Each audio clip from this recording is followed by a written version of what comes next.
serotonina para si necesita estar la paciente un año, lo que necesite. La paroxetina es la única de los inhibidores que se quita muy mal porque tiene una vida media corta y muchas veces la retirada es terrible. Es muy buen producto, pero contar con eso. En cuanto bajáis la dosis vuelve a activarse, pero es un síndrome de abstinencia, no es la ansiedad. Lo que pasa es que reaparece la misma sintomatología. Entonces, si estáis avisados, pues podéis conseguir que la paciente aguante o el paciente aguante un poquito y poco a poco, cuanto más baja es la dosis, más fácil es retirar las benzodiazepinas. Ese también es otra pauta importante. Cuando más altos son los niveles, más despacio hay que hacerlo, con más suavidad, y cuanto más bajo ya es más fácil. Bueno. Solamente en la fobia social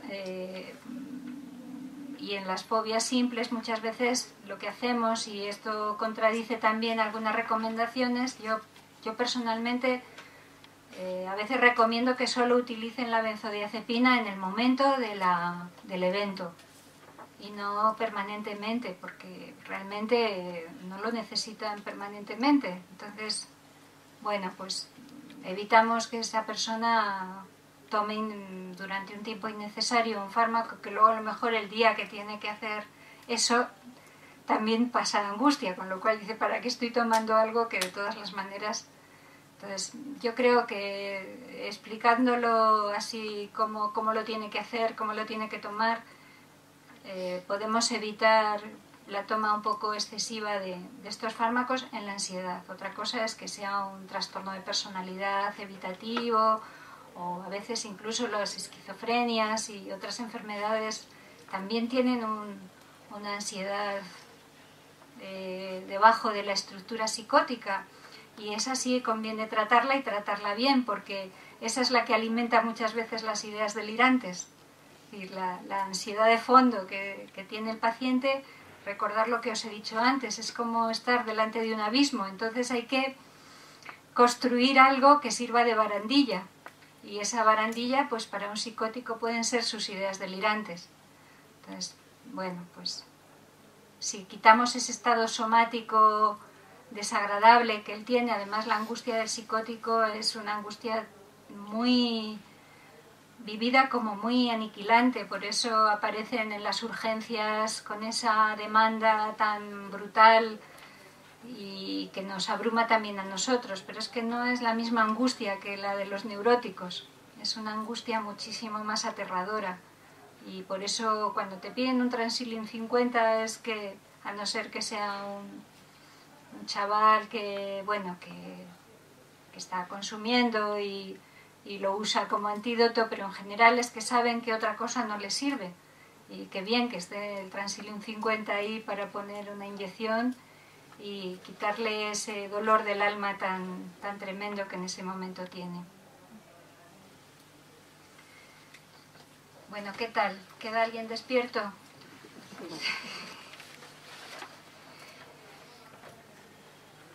ver, os quería leer un tratamiento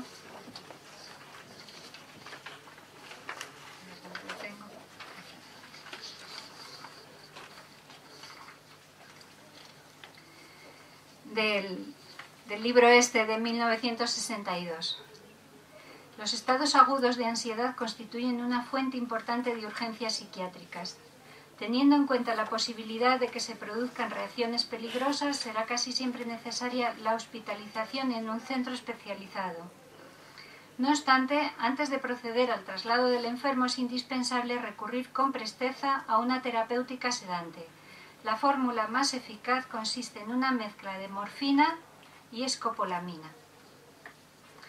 Pero las asociaciones de neurolépticos y de barbitúricos por vía oral o en inyecciones son de manejo más cómodo.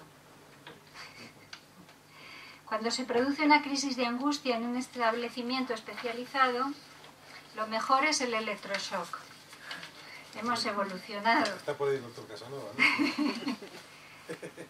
El electroshock constituye el medio más efectivo para su resolución. Es precisamente en las psicosis ansiosas, que es un término que no utilizamos ya, donde este tratamiento tiene su indicación más específica.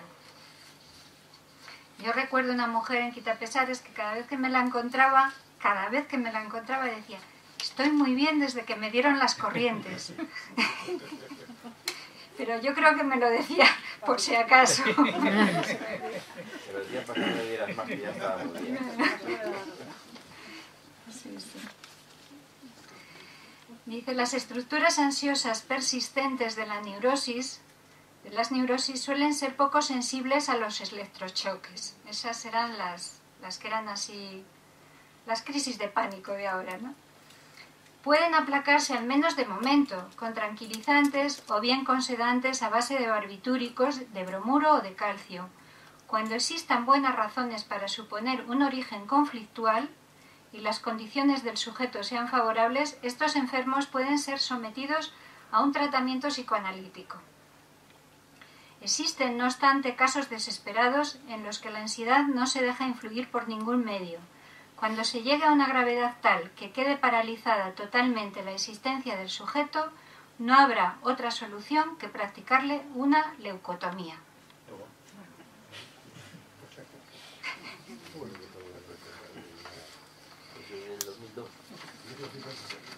Ah, 1962, estoy haciendo historia.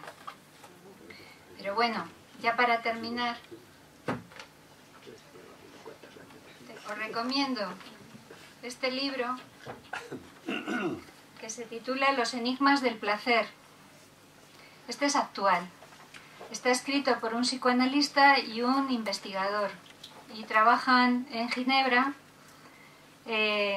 buscando las zonas en el cerebro que influyen en el placer y en el displacer, y cómo la terapia, digamos, puede ir provocando una nueva neuroplasticidad y una nueva, digamos, un nuevo enfoque del individuo ante la vida.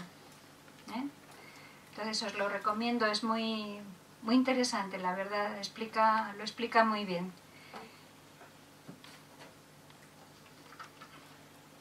Y este otro libro, que es más digamos, parece de autoayuda, pero está bastante bien planteado, se llama Desarrolla tu cerebro. En este libro el autor lo que dice es que lo que nos salva de la ansiedad, del miedo, es nuestra corteza prefrontal. Explica, como es un libro de divulgación, lo que es la corteza prefrontal. Dice que el resto de los mamíferos de los que venimos no lo tienen, solo es, digamos, una adquisición del hombre, pero es nuestro as en la manga. De tal modo que cuando la emoción pasa por el pensamiento, digamos, podemos darle otra orientación a esos estados, siempre que sean suaves y moderados, insisto. Cuando nos desbordan, un lesatín viene de miedo, o un lorazepam, o lo que sea. Pero cuando es un estado de vida en una persona con desde niño, con esas ansiedades, pues son, digamos, esperanzadoras estas noticias. Es decir, que el lóbulo, la corteza prefrontal y el cerebro medio, que es el cerebro mamífero, digamos, pueden sintonizarse, y de hecho cuando decimos el síndrome prefrontal es que la corteza no está unida al cerebro medio, y entonces esa persona funciona de una manera muy primaria, sin registro. Y en ese sentido, ya para terminar, os voy a leer algo que sucedió hace muchos años y que dio la entrada a toda esta investigación, que supongo que os sonará bastante. Y es algo que le pasó a un minero.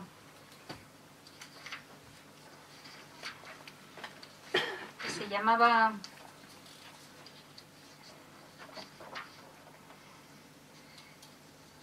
En 1848, Phineas Gage un joven capataz de ferrocarril lideró una cuadrilla de demolición cuyo trabajo consistía en perforar las laderas de las montañas del centro de Estados Unidos para facilitar la colocación de la línea férrea en esta zona.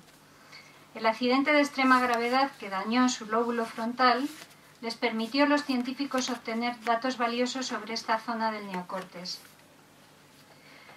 Este hombre sobrevivió a ese accidente y lo que ocurrió es que de ser un hombre muy amable y adecuado, se volvió un ser descontrolado y cruel.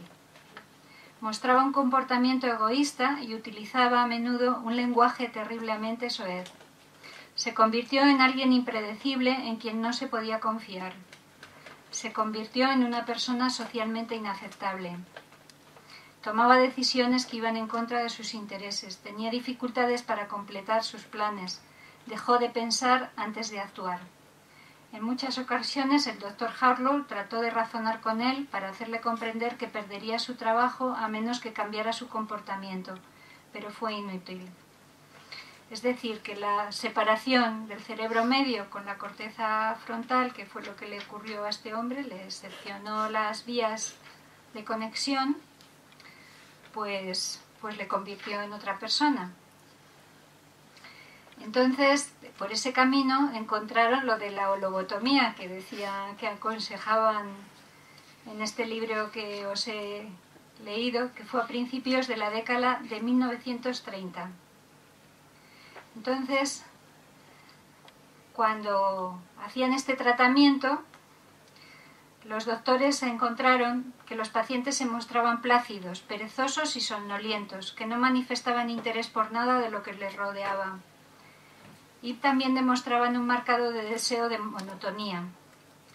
La mayoría de los individuos se aferraba con tenacidad a un comportamiento rutinario y de hecho se volvían de lo más predecibles, cosa rara ya que el carácter impredecible había sido una de las causas de la hospitalización, es decir, que ese corte había sido, como decían antes, pues porque aquello era incontrolable.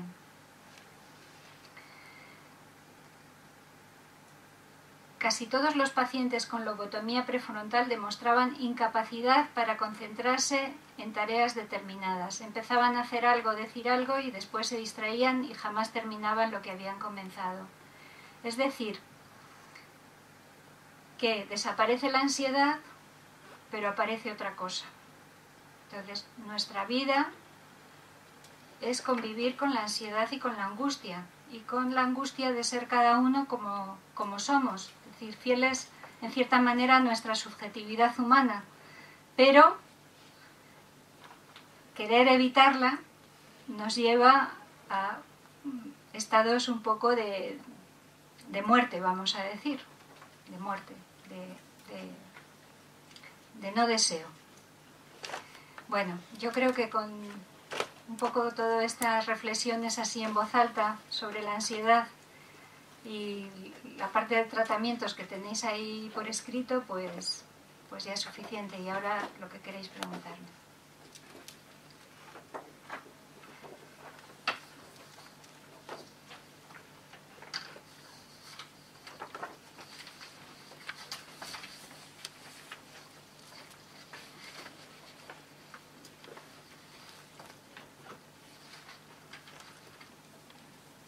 He dejado mudos. Sí, venga, rompo el hielo.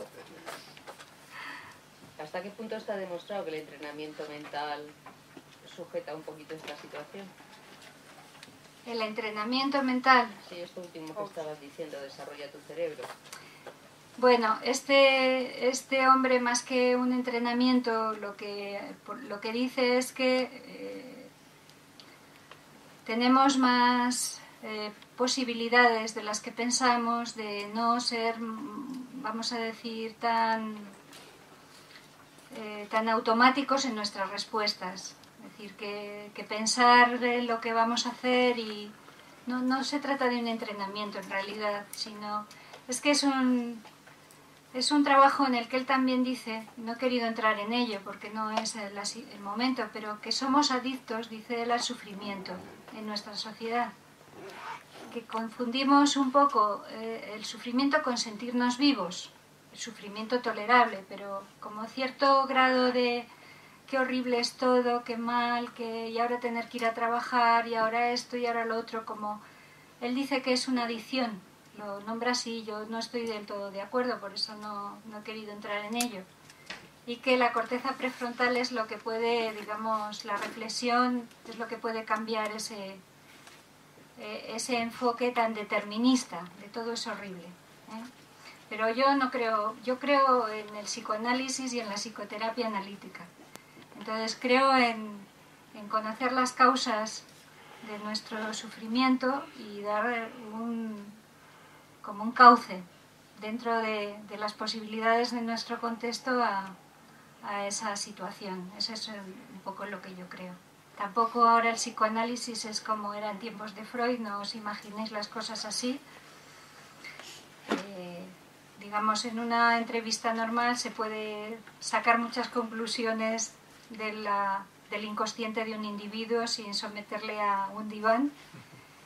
Y creo que por ahí hay un camino que después de unos años, he de decir, de pesimismo, porque la terapia cognitivo-conductual entró con mucha fuerza y de hecho en los apuntes que os he dado pues es lo que recomiendan para todo, terapia cognitivo-conductual, que es más un entrenamiento, yo lo veo así, pues de nuevo, digamos, está resurgiendo este otro modo, digamos, este otro enfoque del psiquismo humano, como también un modo de trabajar con el sufrimiento psíquico, y tampoco los psicoanalistas ya se oponen al tratamiento farmacológico, que antes era como los puristas era si haces un psicoanálisis a pelo, sufriendo, sin fármacos, y eso era una barbaridad, una auténtica barbaridad, porque una persona que sufre tanto es como una persona que se ha quemado, no puedes tocarle.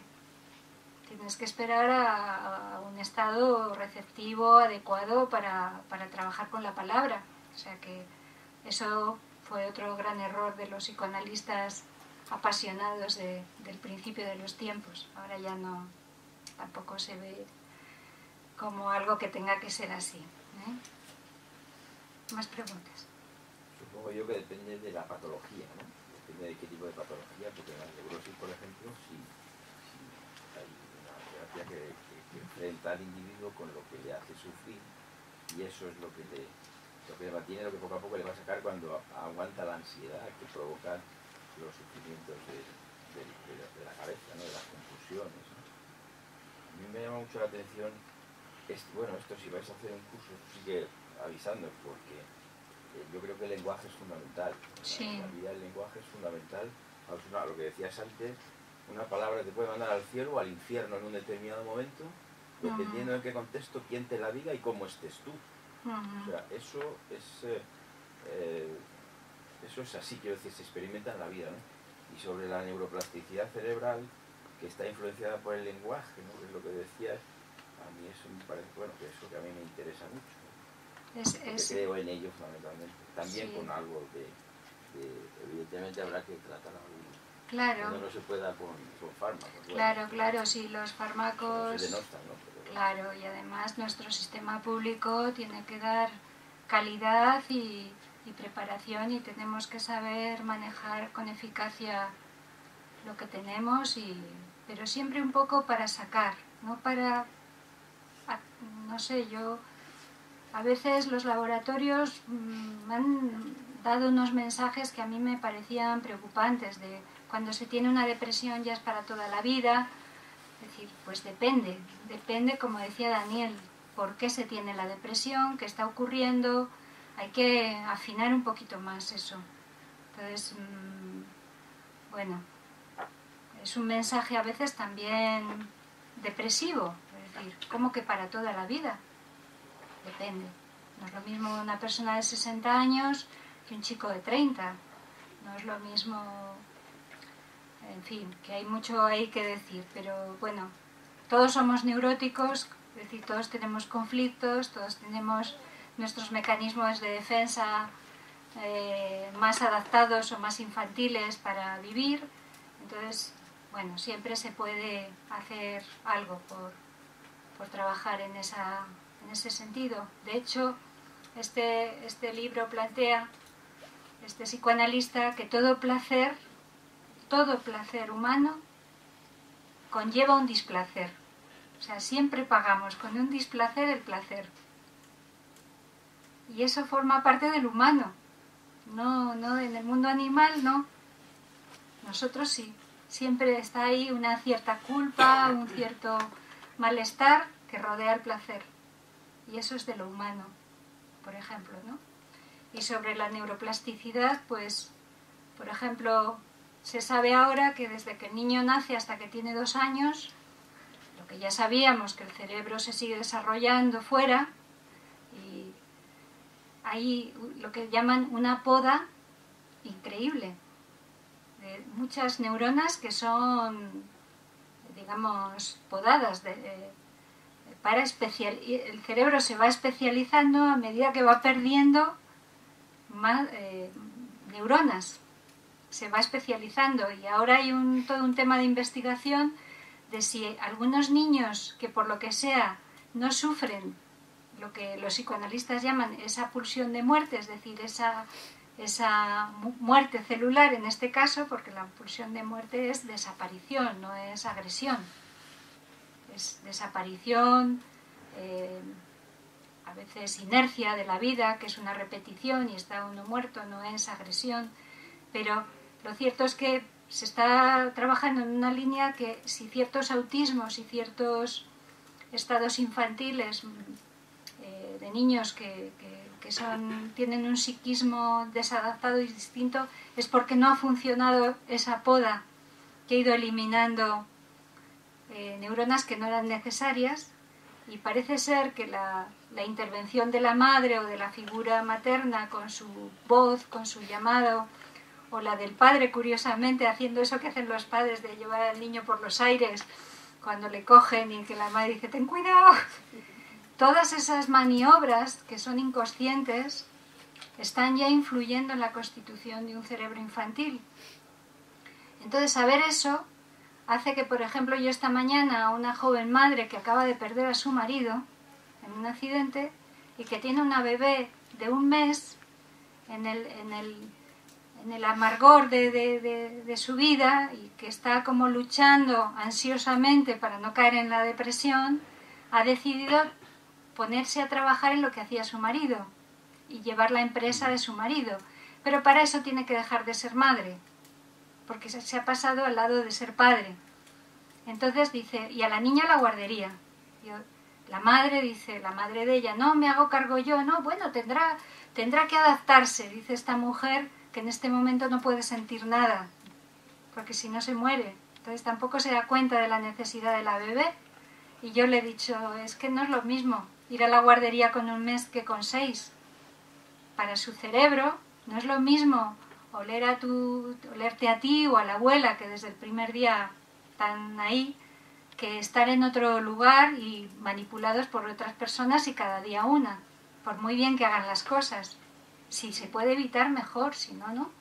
Es decir, ese conocimiento ya ayuda a hacer intervenciones que vienen casi no son el objeto del momento terapéutico, porque ella no viene a hablar de su niña, pero si se equivoca ahora, pues va a tener más problemas todavía de los que ya la vida le ha causado con la pérdida repentina de su marido, ¿no? Esas cosas. Ahora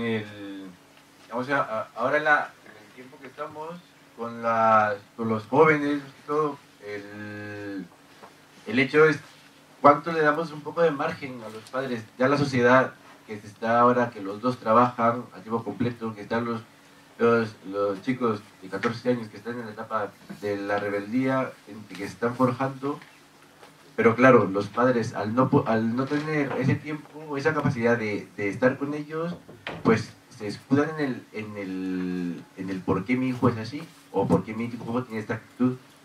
¿Qué pasa? Que en lo que me he dado cuenta yo en las consultas nuestras, que cuando llegan, el primer mecanismo de defensa de los padres a la rebeldía de los chavales, ya sea por un lado o por otro, entonces la rebeldía por cualquiera de los dos, o hablan mucho, o están descarriados, o se o se encierran en sí mismos. Ujú. ¿De qué pasa? Al principio los padres le echan la culpa a, pues, o que se les faltan vitaminas, o que si es algo de las hormonas, al principio para escudarse de ello. Aparte de, o sea, cuando tú les hablas o ya descartas lo que en lo orgánico, cuando tú les haces ver que no el problema, sino que la situación en la que están es lo desencadenante, se quedan, pues yo creo que mejor hablamos con un psicólogo o con un psiquiatra, a ver si nos dan algo de pastillas para que, o lo catalogan como una hiperactividad o un déficit de atención. Sí, ¿Hasta qué punto le podemos dar un poco más de margen a ellos para no decir solucionamos con una pastilla? es que es difícil porque, digamos, toda la sociedad está imbuida ahora de esa manera de vivir, es decir, hay que trabajar, es la supervivencia, porque estamos ahora en una guerra económica, en vez de una guerra de fusiles, hay que sobrevivir y hay que trabajar y los chicos tienen que ir a estudiar y cada uno, digamos, tiene que meterse en las normas que la sociedad impone y en la exigencia, porque además no solo es que estudie, sino que estudie mucho para encontrar un hueco que no va a encontrar a lo mejor. Pero los chavales se rebelan, efectivamente. En general los padres aceptan muy mal que ellos tengan algo que ver con lo que le ocurre al hijo. Es decir, el ser humano tiende un poco a echar balones fuera, porque hay una cosa de la que tampoco hemos hablado, que es el narcisismo.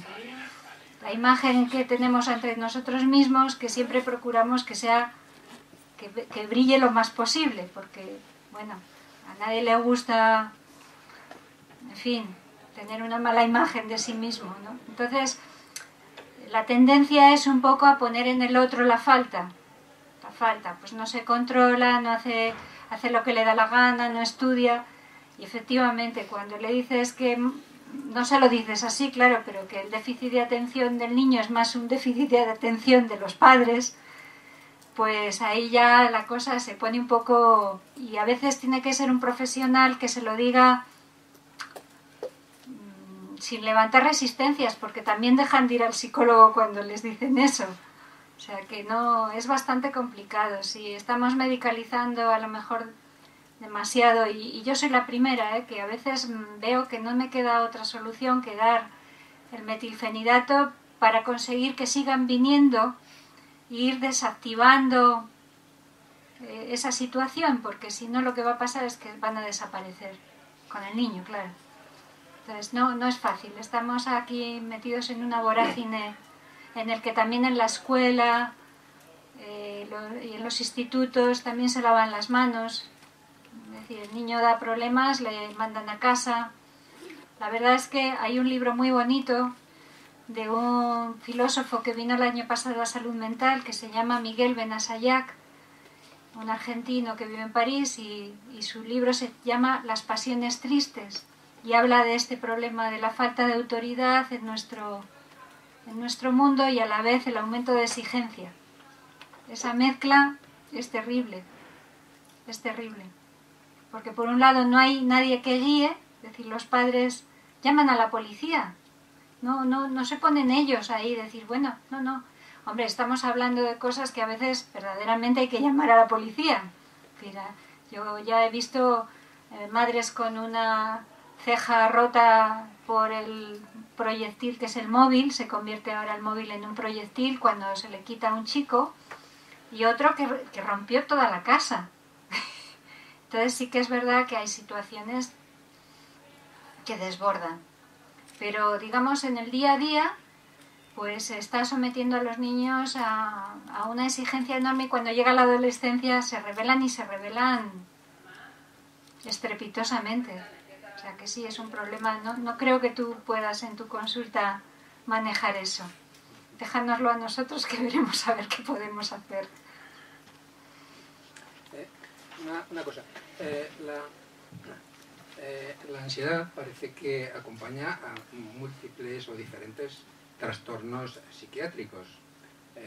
Puede acompañar a un trastorno psicótico, puede acompañar a la neurosis, puede acompañar a problemas depresivos. El abordaje en función de a qué trastorno psiquiátrico acompaña sería diferente? Sí, sí. Yo no sé si os han dado las fotocopias de... Sí, sí, claro. Si la depresión es la causa principal, hay que tratar la depresión. Eso es otro cuento de los laboratorios. Este fármaco va muy bien para la ansiedad. Este fármaco antidepresivo, va muy bien. Es que cualquier fármaco antidepresivo va muy bien para la ansiedad cuando ya no hay depresión. Es decir, si cura la depresión, la ansiedad, que como os he dicho antes es un mecanismo de lucha, pues también mejora. Y el sueño, todo, claro.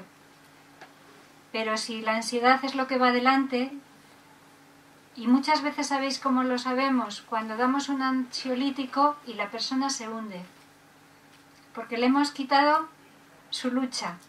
Entonces lo que estaba debajo, que era una depresión enmascarada, aparece. Y hay que tratar la depresión. O sea, también dependiendo de la respuesta, así es un poco el abordaje. Y cuando, por ejemplo, con los antipsicóticos, pues a veces depende también que sea una psicosis bipolar o esquizofrénica, pero a veces podemos suavizar, en algunos casos, que los antipsicóticos no sean dosis tan altas.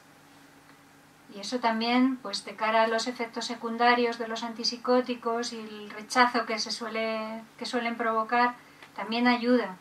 Aunque también hay una teoría que es que los ansiolíticos ayudan a delirar mejor. Pero es que a veces el delirio compensa la psicosis. Eso ya lo dirá José María. Lo que pasa es que no es lo mismo el delirio, un delirio de persecución que le hace al individuo violento con sus padres, a un delirio de soy la Virgen de Lourdes y de vez en cuando pues la gente me mira porque claro, se han dado cuenta de quién soy. Bueno, pues eso es inofensivo. La persona está ahí tan a gusto. Yo tuve un paciente que estaba convencido de ser Jesucristo, una encarnación de Jesucristo. Estaba todo el año fenomenal, menos en Semana Santa. En Semana Santa se descompensaba.